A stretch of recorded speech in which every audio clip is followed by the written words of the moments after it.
नमस्कार दोस्तों, आज हम बात करने वाले हैं एक फुल्ली ऑटोमेटिक वॉशिंग मशीन के बारे में, जिसमें कि पानी जो है ओवरफ्लो हो रहा है, यानी कि पानी रुक नहीं रहा है।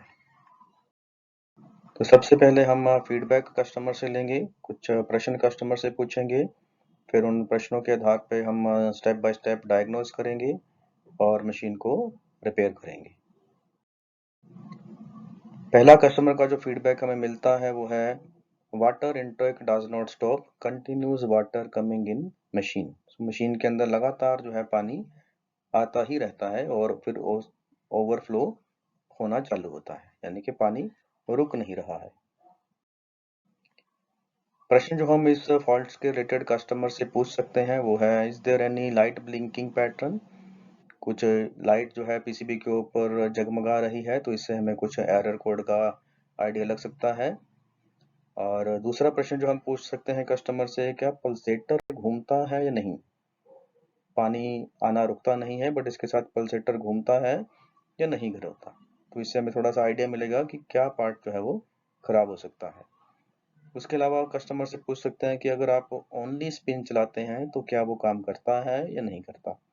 तो इससे हमें वाटर लेवल सेंसर के बारे में थोड़ा आइडिया मिलेगा। तो लास्टली हम क्वेश्चन पूछ सकते हैं कि उसने पहले से कोई बाहर से रिपेयर करवाया हो, मशीन को किसी लोकल टेक्नीशियन से रिपेयर करवाया हो, ताकि हमें उसकी जो फॉल्ट है उसमें ढूंढने में आसानी हो जाए। इस फॉल्ट के लिए जो कंपोनेंट खराब हो सकते हैं वो है इनटेक वाल्व, जिसे हम वाटर इनलेट वाल्व भी बोलते हैं, वाटर लेवल सेंसर खराब हो सकता है, लीकेज इन एयर ट्यूब हो सकती है, एंड लास्टली पीसीबी खराब हो सकता है। तो ये चार जगह पे हम फॉल्ट को ढूंढने की कोशिश करेंगे। इस फॉल्ट को ढूंढने के लिए हमें एक पेचकस, एक प्लायर और एक मल्टीमीटर की ज़रूरत पड़ेगी। और मल्टीमीटर पे जो फ्रीक्वेंसी है वो सेटिंग होना चाहिए, ताकि हम इस फॉल्ट को चेक कर पाए। सबसे पहले एज हमारी अच्छी प्रैक्टिस जो है वो है एक सॉकेट चेक करना। तो तीनों पॉइंट्स के अंदर हम फेस चेक करेंगे। पहला फेस जो है राइट हैंड साइड में आना चाहिए, न्यूट्रल लेफ्ट में आना चाहिए और अर्थिंग पॉइंट ऊपर होना चाहिए। तो जितना वोल्टेज हमें न्यूट्रल और फेस में मिलता है, अगर उतना ही फेस और अर्थ में मिलता है तो इसका मतलब अर्थिंग वहां पे है। अगर वहां पे जीरो होता है तो इसका मतलब अर्थिंग वहां पे नहीं है। इसी प्रकार अर्थ और न्यूट्रल में हम वोल्टेज चेक करेंगे। तो यहाँ पे 0 वोल्ट होना चाहिए, बट 2 वोल्ट तक हम छूट देते हैं कि 2 वोल्ट तक का जो लीकेज है वो एक्सेप्टेबल होता है। बट यहाँ पे अगर हम वोल्टेज चेक करेंगे, या तो 0 होगा तो अगर अर्थिंग नहीं होगा, और अगर अर्थिंग होगा तो उतना ही मिलेगा जितना फेस और न्यूट्रल में था। इसके अलावा अगर यहाँ पे हमें कुछ वोल्टेज मिलता है, सपोज 15 वोल्ट, 20 वोल्ट, 25 वोल्ट, तो इसको हम बोलते हैं लीकेज वोल्टेज। तो ये जो लीकेज वोल्टेज होती है ये पीसीबी को खराब कर सकती है। तो इसलिए हमें इसको पहले कस्टमर को बताना है और इसको इलेक्ट्रिशियन की सहायता से ठीक करवाना है। फॉल्ट की तरफ चलें तो सबसे पहला डिफेक्ट जो ध्यान में आता है वो है इनटेक वॉल खराब हो सकता है। इंटेल को वॉल के आगे, जैसे अभी आप पिक्चर में देख रहे हैं, काफी सारी डस्ट जमा हो रखी है, गंदगी जमा हो रखी है। तो इस गंदगी की वजह से भी पानी जो है वो फ्लो करता रहता है। या फिर प्लंजर जो है खराब हो जाए, क्योंकि इनटेक वाल्व जितने भी होते हैं एक मैग्नेटिक कॉइल की सहायता से ऑपरेट होते हैं। तो इनके एक अंदर एक प्लंजर होता है जो इसको एक्टिवेट करने के बाद ऊपर की तरफ उठता है और पानी अंदर आना चालू होता है। तो अगर वो प्लंजर कहीं पे स्टक कर जाए, मूव ना करे, तब भी ये इस प्रॉब्लम का सामना आ सकता है। तो यहाँ पे एक कुछ कंस्ट्रक्शन दिखाया गया है इनलेट वाल्व का। ये एक कॉइल होती है जहाँ पे आप राउंड देख रहे हैं, और बीच में ये प्लंजर है, और नीचे ये जो ब्लैक कलर का दिख रहे हैं ये डायाफ्राम है। तो डायाफ्राम एक तरह का स्टॉपर होता है जो पानी के बहाव को रोकता है। जैसे यहाँ पे पानी इन किया हुआ है, बट ये डायाफ्राम नीचे की तरफ है, तो पानी बाहर नहीं आ रहा है। अब दूसरी पिक्चर देखते हैं जहाँ पे हमने पावर सप्लाई कनेक्ट की है, 220 वोल्टेज कनेक्ट किया है इनलेट वाल्व को। और जैसे ही 220 वोल्टेज हम देंगे, ये प्लंजर ऊपर की तरफ जाएगा। जैसे ही प्लंजर ऊपर जाएगा, वैसे पानी यहाँ से अंदर आना चालू हो जाएगा। तो ये एक्टिवेशन का काम तभी होता है जब यहाँ पे 230 वोल्ट होते हैं, और ये जो 230 वोल्ट है ये हमें पीसीबी से ही मिलते हैं।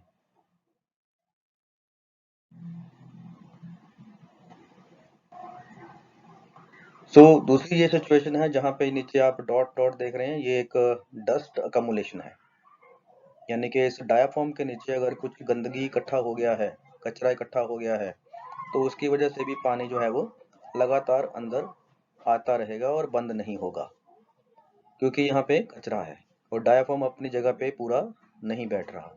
तो इस सिचुएशन में हम दो काम कर सकते हैं, या तो इस इनलेट वाल्व को खोल के साफ कर सकते हैं, या फिर इस इनलेट वाल्व को ही रिप्लेस कर सकते हैं। तो प्लंजर डिफेक्ट में मशीन के अंदर कैसा दिखता है उसका ये वीडियो है, तो वीडियो मैं प्ले करता हूं ताकि आपको थोड़ा और अच्छी से अंडरस्टैंडिंग हो जाएगी। जैसे यहाँ पे ये पानी आ रहा है, अब इस मशीन को हमने पावर सप्लाई नहीं दी है, सिर्फ पानी कनेक्टेड है, मशीन ऑफ है, बट स्टिल पानी अंदर आ रहा है। तो इस तरह के डिफेक्ट जनरली प्लंजर के नीचे गंदगी या कचरा इकट्ठा होने की वजह से आते हैं। देन इनटेक वाल्व को हम चेक कैसे करेंगे? तो सबसे पहले इसको हम रेजिस्टेंस चेक करेंगे। तो दोनों पॉइंट में हमने रेजिस्टेंस वैल्यू चेक करनी है। तो 4 किलो ओम से लेके 6 किलो ओम के बीच में इसकी रेजिस्टेंस वैल्यू हमें मिलनी चाहिए। तो अगर इतनी वैल्यू मिलती है तो फिर हम इसको इलेक्ट्रिकल सप्लाई या वोल्टेज दे के भी चेक कर सकते हैं। उसके बाद सेकंड जो ध्यान में फॉल्ट आता है वो है वाटर लेवल सेंसर खराब हो सकता है। तो वाटर लेवल सेंसर को चेक करने के लिए हमें फ्रीक्वेंसी मीटर चाहिए, जो कि एक मल्टीमीटर में होता है।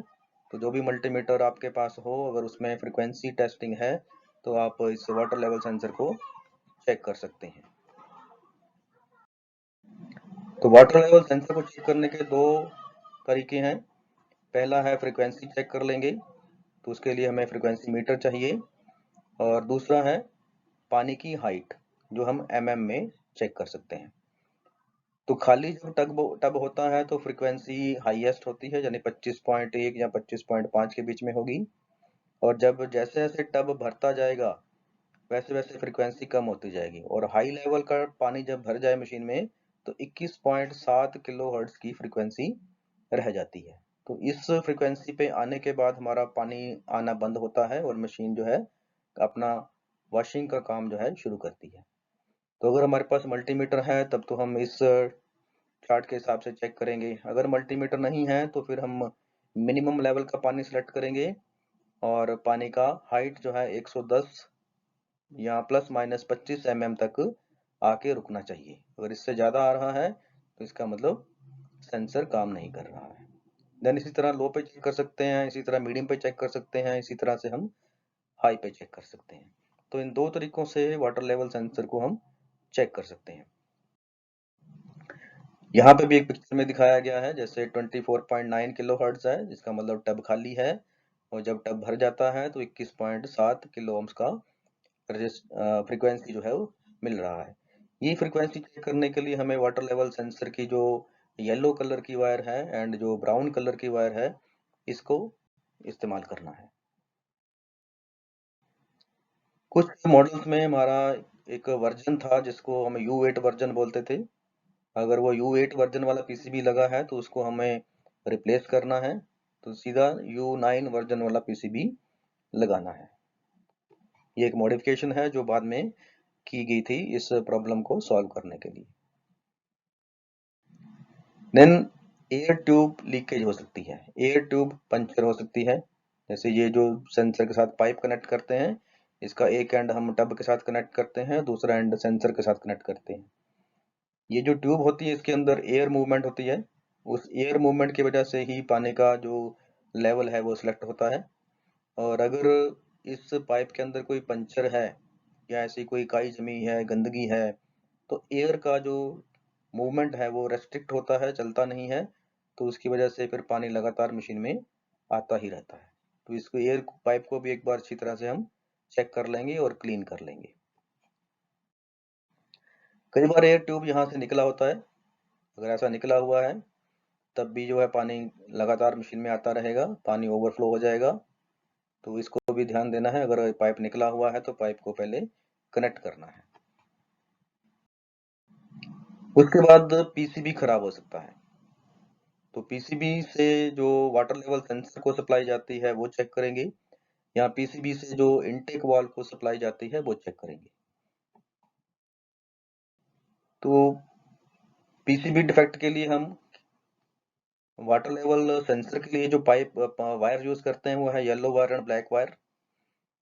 यहाँ कनेक्टर होगा, तो कनेक्टर का जो पिन है 8 नंबर और 5 नंबर पिन है, यहाँ पर आप कलर देख सकते हैं येलो और ब्लैक।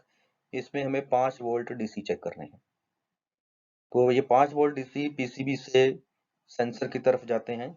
अगर ये सेंसर की तरफ वोल्टेज नहीं जाएंगे तो सेंसर काम नहीं करेगा और पानी जो है ओवरफ्लो होता रहेगा। उसके बाद ये जो इनलेट वाल्व का कनेक्शन है ये ब्लू कलर का है, यहाँ पे 220 वोल्टेज होता है जब मशीन को हम ऑन करते हैं। तो जैसे ही पानी भर जाए तब यहाँ पे 220 वोल्टेज नहीं रहता। तो अगर 220 वोल्टेज आता ही रहता है, यहाँ पे बंद नहीं हो रहा है, तो फिर हम इसकी स्थिति में भी पीसीबी को चेंज करेंगे। दूसरा जो मॉडल है हमारा एल्यूर है, जिसमें नॉन हीटर वाली मशीन है। तो इसके अंदर भी कनेक्टर चेक करेंगे, सेम कनेक्टर है yellow wire and black wire, but इसके अंदर जो पिन नंबर है वो चेंज हो जाएंगे, 3 और 1। यहाँ पे हम 5 वोल्ट डीसी चेक करेंगे, और यहाँ पे इनलेट वाल्व का जो वोल्टेज है वो चेक करेंगे। पिंक एंड रेड कलर की वायर है, इसमें 220 से 240 वोल्टेज के बीच में मिलता है जब इनटेक वाल्व ऑन हो। जब इनटेक वाल्व ऑफ है तो यहाँ पे 0 वोल्ट रहना चाहिए। नेक्स्ट मॉडल है वो पीसीबी का है एल्यूर विद हीटर।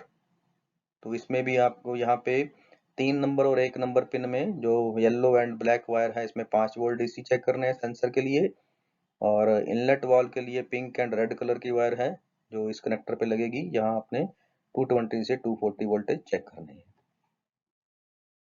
इसी प्रकार ये कुछ पुराने मॉडल हैं जिसमें WT इयन PF मॉडल है। तो इसमें इनटेक वाल्व के लिए ग्रे और ब्लू वायर इस जैक में से चेक करेंगे, और वाटर लेवल सेंसर के लिए तारें वहीं रहेंगी yellow and black, 5 volt DC.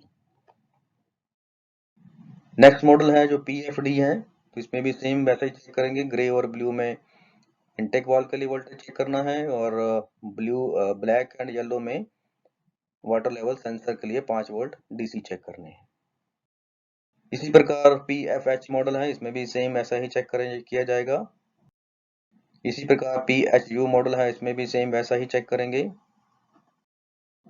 Then ये कुछ और भी पुराने मॉडल हैं जिसके अंदर हम FDC मॉडल, FDH मॉडल या FDHP मॉडल है, इनमें भी सेम चीजें चेक करेंगे। तो इनलेट वाल्व के लिए grey and light blue wire, जिसमें 240 से 220 वोल्टेज मिलेगा। हॉट एंड कोल्ड है, तो H वाला है जो हॉट है, C वाला मीन्स कोल्ड है, तो इसमें पिंक एंड ग्रे कलर की वायर होगी, इसमें 220 से 240 वोल्ट मिलेंगे। और 4 पिन कनेक्टर के अंदर हमें वाटर लेवल सेंसर की वायर मिलेंगी येलो और ब्लैक, जिसमें हमने 5 वोल्ट डीसी चेक करना है। इसी प्रकार FC मॉडल और CF मॉडल और FH मॉडल के लिए सेम चीज यहाँ पे चेक करेंगे।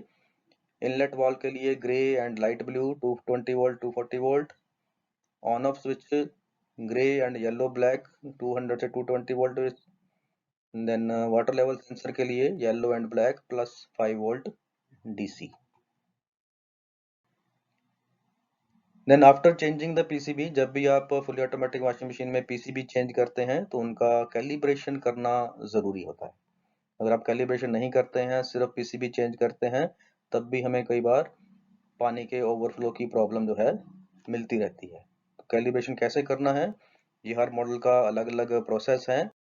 ये वाला जो मॉडल है इसको हम बोलते हैं ओरिगा मॉडल। इसमें हमने कैलिब्रेशन के लिए पावर बटन और स्टार्ट बटन दोनों इकट्ठे प्रेस करने हैं। उसके बाद मशीन 1 से 2 मिनट का समय लेती है और कैलिब्रेशन करने के बाद बंद होती है। कैलिब्रेशन करते समय ध्यान रखना है कि मशीन में पानी ना हो और कपड़े भी ना हो, खाली टब के अंदर ही कैलिब्रेशन करना होता है। ये मॉडल जो है हमारा ऑड्रा मॉडल या एल्यूर क्लासिक मॉडल, दोनों के लिए सेम प्रोसेस है। इसमें हमने program button, start button and power button, इन तीनों को इकट्ठा प्रेस करना है और उसके बाद डिस्प्ले के ऊपर कुछ ना कुछ चेंज आपको दिखता रहेगा। तो इसमें भी कंडीशन वही है, खाली टब होना चाहिए, कपड़े मशीन के अंदर नहीं होने चाहिए। तीसरा ये वाला मॉडल है, इसको हम बोलते हैं एल्यूर मॉडल। तो इसमें कैलिब्रेशन के लिए आपको पावर एंड स्टार्ट बटन दोनों इकट्ठे प्रेस करने हैं। इसलिए भी कंडीशन वही रहेगी, टब खाली होना चाहिए, यानी उसमें पानी या कपड़े ना हो। ये कुछ पुराने मॉडल हैं जिसमें आपने पावर ऑन करने के बाद, फर्स्ट पावर ऑन करना है इस मॉडल में, उसके बाद left arrow and top arrow दोनों इकट्ठे प्रेस करने हैं, तो ये मशीन कैलिब्रेशन करेगी। ये भी मॉडल सेम ही है, वैसे ही करना है, पावर ऑन करना है, फिर left arrow and right arrow button दोनों इकट्ठे प्रेस करने हैं, तो मशीन कैलिब्रेशन करेगी। तो कंडीशन इसके लिए भी वैसे ही है, टब खाली होना चाहिए, यानी कपड़े और पानी मशीन में नहीं होना चाहिए। नेक्स्ट मॉडल PHU है, इसमें भी सेम प्रोसेस है। ये कुछ और भी पुराना मॉडल है जिसमें FDC और FDH मॉडल या FDHP मॉडल आते थे। इसमें कैलिब्रेशन आपने तब करना है जब मोटर चेंज करनी है। अगर मोटर चेंज नहीं कर रहे हैं तब इसकी कैलिब्रेशन की ज़रूरत नहीं है। तो इसमें हमने ये पावर बटन और ये जो रिंज वाला बटन है, इन दोनों को प्रेस करना है इकट्ठा। फिर रिंज बटन को प्रेस करना है तो यहाँ पे आपको LT00 या फिर LT01 दिखाई देगा। ये एक कोड है। LT01 कब सिलेक्ट करना है, जब हम स्वास्तिक मेक की मोटर लगाएंगे। LT00 कब सिलेक्ट करना है, जब हम लाक्किम कंपनी की मोटर लगाएंगे, क्योंकि मोटर दो तरह की आती हैं, स्वास्तिक कंपनी की आ सकती है या लाक्किम कंपनी की आ सकती है। तो उसके हिसाब से हमें इस मशीन के अंदर जो है मॉडिफिकेशन या रीसेटिंग जो है करनी पड़ती है। FC, CH, CF and FH, इसके लिए भी प्रोसेस सेम रहेगा, इसमें भी हमने करना है। इसमें कोड चेंज हो जाएगा, L1 और L लाक्किम मोटर, L0 और S जो है वो स्वास्तिक मोटर के लिए। तो जब भी इन दो मॉडल में आप मोटर चेंज करें तो आपको ये कैलिब्रेशन करना है, नहीं तो फिर पानी जो है मशीन में ओवरफ्लो होता रहता है, तो फिर ये ठीक नहीं हो पाता। सिर्फ कैलिब्रेशन से ही इस मॉडल में ये प्रॉब्लम सॉल्व हो सकती है। थैंक यू दोस्तों।